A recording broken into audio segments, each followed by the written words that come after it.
Գարնան առաջին օրը կայացած երկու խաղով ավարտվեց ֆուտզալի Հայաստանի առաջնությունը։ Հայաստանի պետական տնտեսագիտական համալսարանի թիմը երկրորդ տարին անընդմեջ ճանաչվեց ուժեղակույնը։ Երկրորդ տեղը զբաղեցրեց Չարբախը, երրորդը Գյումրին։ Վերջին տուրում տնտեսագիտականի թիմը չեմպիոնի կարգավիճակում հյուրընկալվեց Գյումրիին եւ պարտվեց 10-9 հաշվով։ Խաղում կրկին գոլի հեղինակ դարձավ առաջնության լավագույն ռմբարկու Գյումրու թիմի հարձակվող Արա Մկրտչյանը, խփած 64 գոլով։ Մկրտչյանն այս ցուցանիշով իր թիմի պատմության ռեկորդ սահմանեց։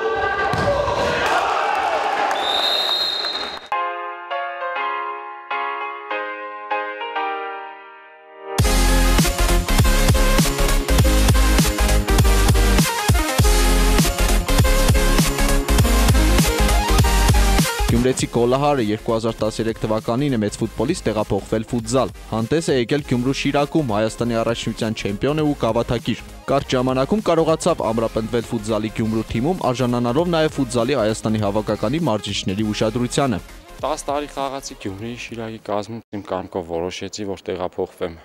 ֆուտզալ։ Այստեղ էլ եկա շատ լավ կոլեկտիվ էր, շատ ջերմ ընդունեցին ինձ։ Ընտանիքի պես։ Արա Մկրտչյանը նշում է, մեծ ֆուտբոլն ու ֆուտզալն ինչքան նման, այդքան էլ տարբեր են։ Տարբեր մարզաձևեր են, ունեն իրենց առանձնահատկությունները ու պահանջները։ Առաջի հայացքից զգացվում է, թե հեշտ է, բայց չէ, շատ պետք է ֆիզիկական, շատ պետք է դիմացականություն, տեխնիկա եւ բնականաբար ֆուտզալից պիտի հասկանաս։